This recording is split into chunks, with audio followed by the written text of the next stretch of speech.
Welcome back to Eager Gridless Beaver. We have just completed our tiny house wall number 2. It is birch sheets, French cleats, and randomness with a D8 with some old shiplap early proof of concept stain and color that we did last year. Overall, I gotta say, I like the way it looks and has turned out. Hopefully you guys want to stick around and see how we did it so you can do it yourselves. It's handy to see some other morons doing the stuff so you don't have to make the mistakes they did. This went perfectly though, except for the several mistakes. But, you know, it's a learning process. I'm gonna beat myself up too much, but darn wall! Oh. And to reiterate again, this black stuff is from where the insulation wasn't sealed and I had a kerosene smoke out in here. These are French cleats, or we made them from a piece of like a 1 1/4 inch wood by 6 inches. So we just got them on a 45-degree angle. And the way it works is this. It's going to hold these panels without having to put screws through the face of the boards. One of the pieces is going to go like this. So it's at a 45-degree angle. It's going to go on the wall like that. The other piece is going to be screwed into the back of the board, like that. It's going to slide in like that and lock in place. That's the theory anyway. See how it's going to hang, how secure it'll be. Everything looks pretty good, except for how dark it is in here.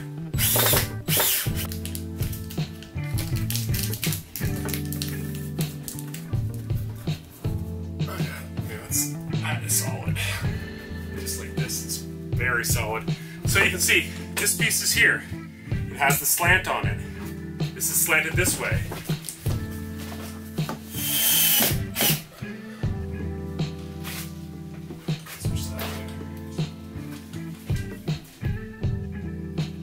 With French cleats, most of the actual weight is going to be up on the cleat itself, but we want to make sure that the space behind the birch plywood is uniform, so I've cut a couple more pieces and we're just gonna put these in place so that backing is equal everywhere.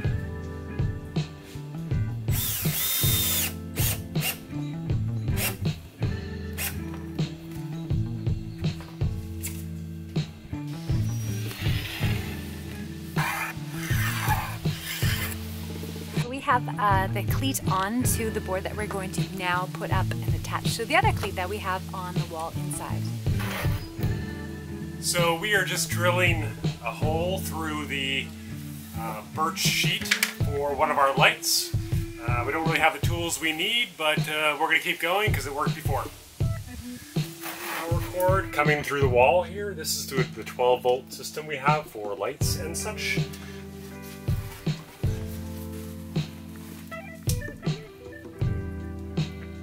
Power is disconnected.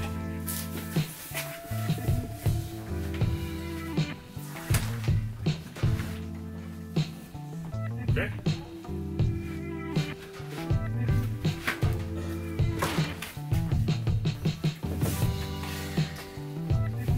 It's a little floppy, I guess. Make sure the light still works.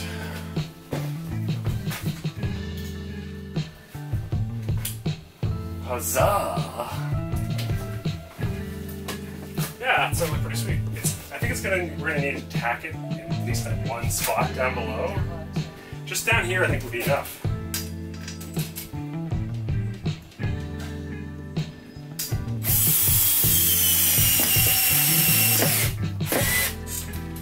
This one gets no French cleat. We don't have really room to maneuver up here, so we're just gonna put some through the face. That'll look okay. Alright, so we have hauled out some shiplap that we had painted or stained or played around with different colors from last year. It has been under the small house for the entire year, basically, almost a year, especially through the winter. The pieces look pretty good, so what Demonis and I are going to do, we are going to cut into a few pieces into 4-foot lengths to join the middle here in this wall between the two pieces of birch paneling.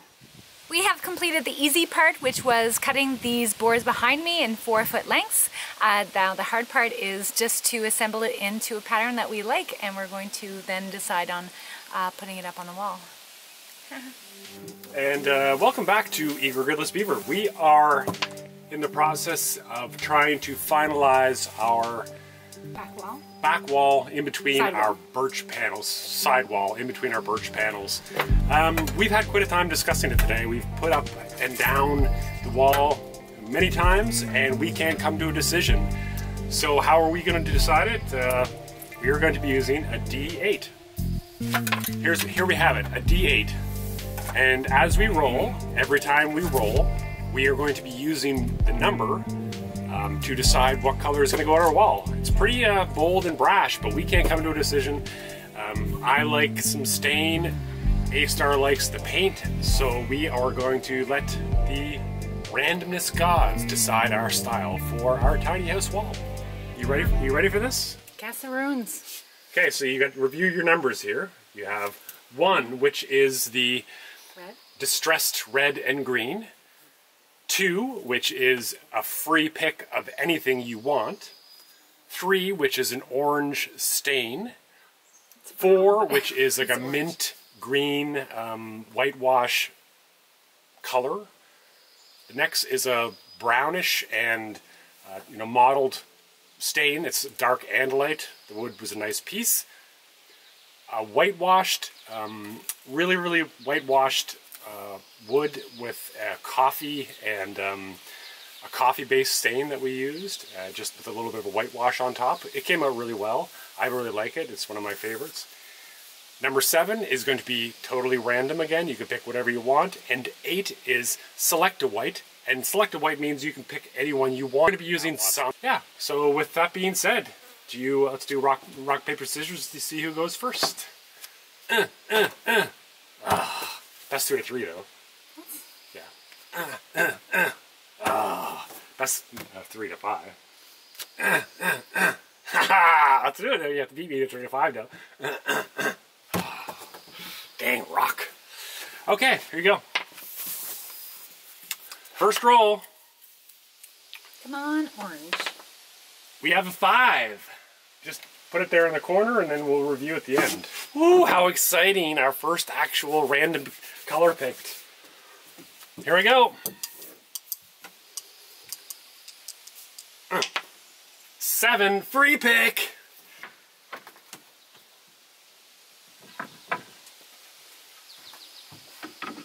Okay, let's do it. Oh. 8, white. Select a white.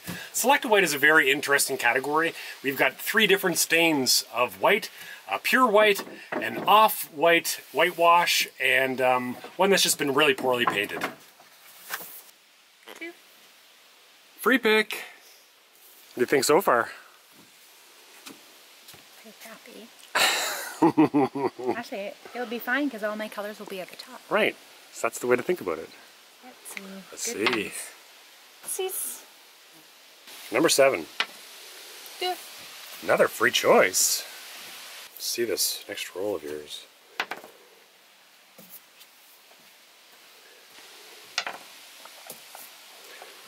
Select a white.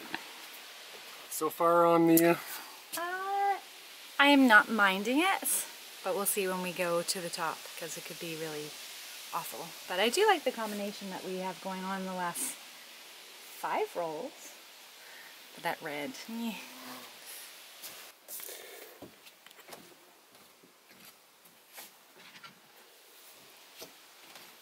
I don't think my other red one's going to get in otherwise.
final two pieces.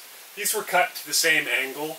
And how do we get all these measurements right? We basically would measure how far over and then how far up we had to go, and then cut between them. It wasn't a really hard process. We didn't overcomplicate it with too much science. Yeah, so we got this piece. It's a really small little sliver. I'm not even nailing these in for now. I'm going to have to cut this end off, but just so we can see, I finished it last night. I just backed it out so we can see how it was done. So that slides in like that, and it's done. We can put some screws in up here as well to hold this in, but it's pretty tight. These all have screws into the face. I was mostly able to get away with just screwing them into the parts in between as I was putting them up. So it went very well. You know, you can still see there's some give on some of them. It's a little bit of give, but it's all acceptable. I just don't want to have too many screws in the face if I can avoid it. Looks pretty sweet.